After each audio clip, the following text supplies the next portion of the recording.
Hello, everyone. This is Bhargav Reddy back again this week to cover off on major issues across EMEA and Asia Pacific regions.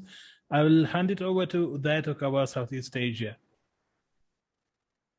Thanks, Bhargav. So I'll just quickly run through the East Asia Pacific region first. Today we covered one major development and 36 other developments. So our major development today was anti-corruption protests across Indonesia yesterday, and this was organized by student groups, worker groups, and civil society groups. They talked about various issues related to corruption, including in the COVID mismanagement. So while corruption is highly prevalent in Indonesia, sorry, the average Indonesian is strongly against it. Now, if we continue in Indonesia, central government in Jakarta is decreasing the amount of special autonomy funds the Papuan provincial government will control out of next year's budget. Now, this is a continuation of tensions between the government in Jakarta and Papua, and we've been following and assessing this for a while now, so listeners can contact us for details. If we go over to Malaysia, Sarawak will be holding its elections on December 18th, and some of the usual election-related offenses are already taking place. In Myanmar, the situation continues to devolve. More details can be found in our Myanmar daily update. In the Philippines, today there were protests in Metro Manila and other places to mark International Human Rights Day. And yesterday, the Supreme Court ruled that the Anti-Terrorism Act of 2020 is constitutional, but two provisions of it within it were unconstitutional. Now, this includes how the authorities had defined terrorism. Quickly, in Thailand, Prime Minister Prayut Chan-o-cha created a government panel to investigate the dispute over the Chana Industrial Park project in Songkhla. We released an advisory with more details on this yesterday. And if I could, yeah. Lastly, in Southeast Asia, a US-based cybersecurity firm said that Chinese hackers targeted websites of military, government, and civilian organizations in Southeast Asia, including Thailand, Indonesia, Malaysia, and other places. I think that's it for South Asia. I just want to say one thing for the Australia Pacific Islands region. In New Caledonia, there's the independence referendum that will go ahead this weekend. Now, the French government has not listened to indigenous people, and France does have a dark colonial history, so it's a very tense situation, and violence cannot be ruled out. Bhargav, that's it from me for the East Asia Pacific region. Thank you, Uday. How about South Asia? Anything major coming up in the region? Yeah, there's a couple things here and there in South Asia, Bhargav. So there was one assessed event and 15 other developments. In Bangladesh, student protests continue, but we've talked about this quite a while, so I'll jump to India, where there have been calls in the Northeast to repeal the controversial Armed Forces Special Forces. Now, this is after security forces killed 14 civilians last week in Nagaland accidentally.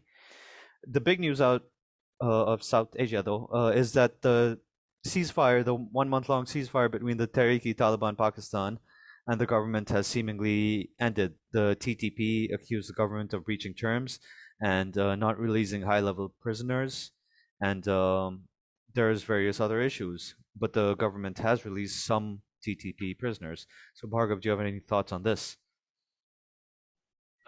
I must restrain myself. The more I talk about TTP and Taliban as well as their affair with the Pakistan government, more ludicrous it becomes. I mean, the scenario where Taliban, the current government in Afghanistan, is apparently the mediator between a military government and a militia group. In fact, militia group is too nice a word for a ragtag of Islamist group, which is TTP. Now, it is unlikely that they're going to come to a resolution anytime soon. Of course, there may be some degree of detente on both sides because, after all, they both are kind of wary of ongoing terror incidents in the region.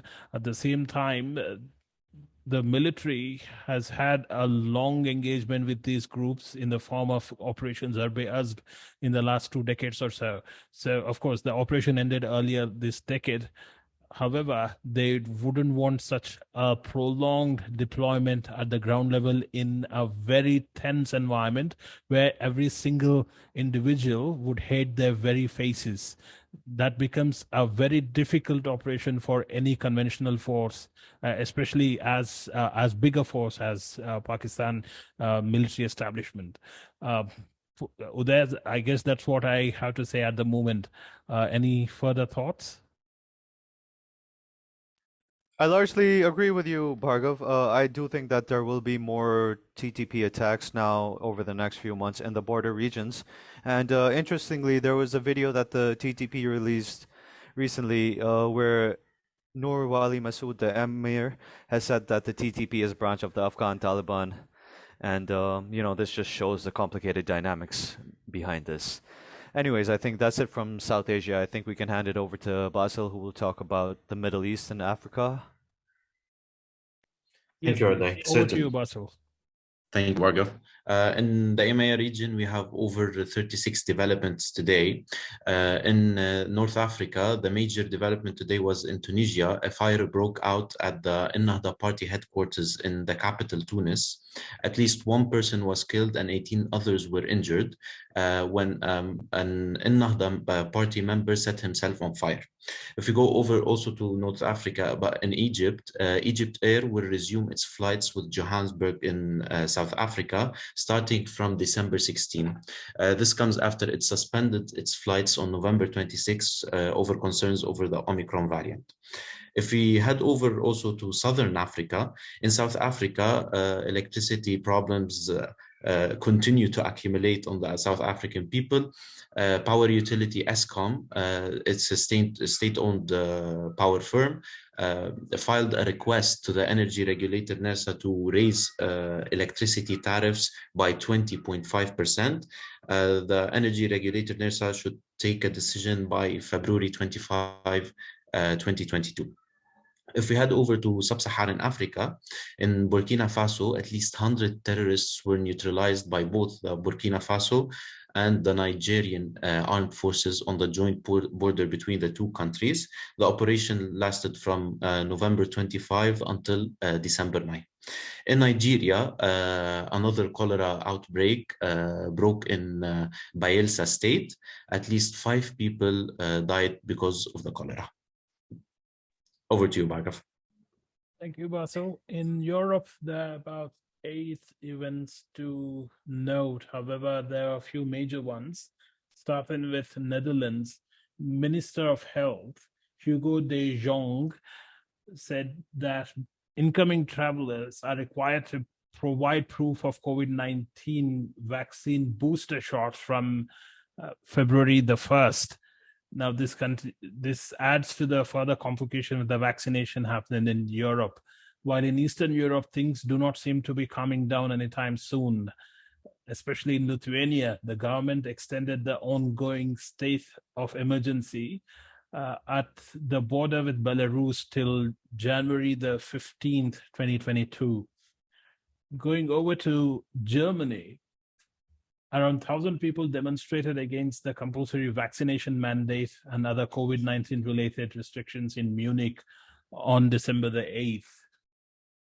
These are some of the major issues which occurred over the week or so in Europe. That's pretty much it from me. Uday, any final thoughts?